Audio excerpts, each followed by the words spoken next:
राजस्थान में कांग्रेस सरकार और संगठन के लिए नई साल की पहली सबसे बड़ी चुनौती 3 सीटों पर होने वाले उपचुनाव होंगे। मार्च अप्रैल में संभावित इन 3 चुनावों को लेकर कांग्रेस ने अपनी तैयारी अभी से शुरू कर दी है।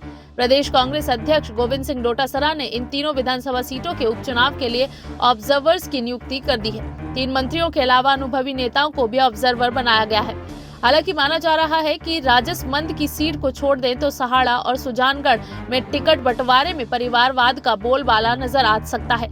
नए साल में मार्च अप्रैल में संभावित 3 विधानसभा सीटों पर होने वाले उपचुनाव को लेकर कांग्रेस ने अभी से तैयारियां शुरू कर दी हैं। सुजानगढ़, राजसमंद और सहाड़ा में उपचुनाव होना है, जिसके लिए प्रदेश कांग्रेस ने देर रात इन विधानसभा क्षेत्रों के लिए प्रभारियों की घोषणा कर दी है। कहा जा रहा है कि इन सीटों पर होने वाले उपचुनावों में एक बार फिर परिवारवाद का बोलबाला रहने की संभावना है।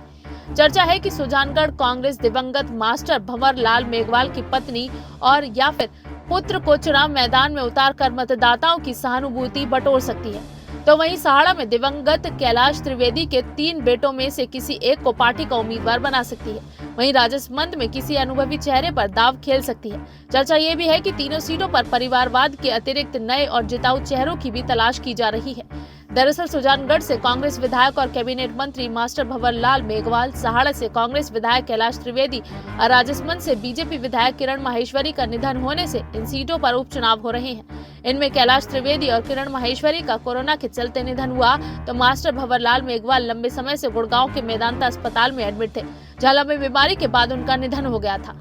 इन 3 विधानसभा सीटों पर 4 नेताओं को प्रभारी बनाया गया है। कहा जा रहा है कि जल्द ही प्रभारी अपने अपने क्षेत्रों में जाकर संभावित दावेदारों को लेकर रायशुमारी करेंगे।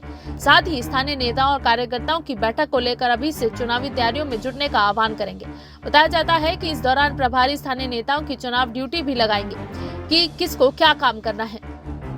दरअसल 3 विधानसभा सीटों पर होने वाले उपचुनाव सरकार और सत्तारूढ़ कांग्रेस के लिए प्रतिष्ठा का सवाल है, क्योंकि 3 में से 2 सीटें सुजानगढ़ और सहाड़ा पर कांग्रेस का कब्जा था। ऐसे में इन सीटों पर कब्जा बरकरार रखना कांग्रेस के लिए किसी बड़ी चुनौती से कम नहीं है। यही वजह है कि इन सीटों पर कब्जा बरकरार रखने के लिए कांग्रेस ने 4 महीने पहले से ही चुनावी तैयारियां शुरू कर दी हैं।